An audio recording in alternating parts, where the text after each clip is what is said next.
Does anyone want to delete their Facebook dating profile? Yes, if you want to do that, I will be showing you how to do it. This tutorial will be very straightforward because this process is not complicated at all and you can locate everything within just a minute. That being said, let's jump straight into this guide and I will open up my Facebook app. Now let's be on the home page because this is the place where you will be when you will open the Facebook app. At the bottom you can locate a heart with dating underneath. There's the dating section, the dating stuff of Facebook, and here is the matches, friendship, like you sections. However, you can locate a gear icon in the top right corner. I will hit that button. Here is the ideal match, and right next to it is general. Let's hit general, and here at the bottom you can locate take a break if you want just to pause your profile for a period of time. But if you will press the delete profile button underneath, you can locate it. Facebook will ask you again if you want to take a break or delete your profile. I will select delete profile instead. Select a reason. I was just curious but didn't plan to use Facebook dating. Yes, sure, I will choose this one. Select the one you want, or you can skip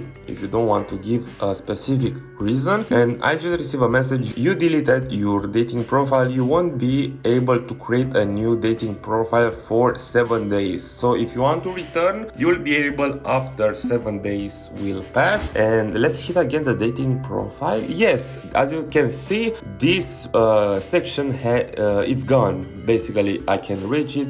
It means that it's not there anymore. Let me check again from the menu. Press on datings. Yes, it's the same. So my dating profile has been deleted. I really hope this guide helped you out. If you have any questions, feel free to leave any comments down in the comment section underneath this video, and please have the most wonderful day you can ever get out there.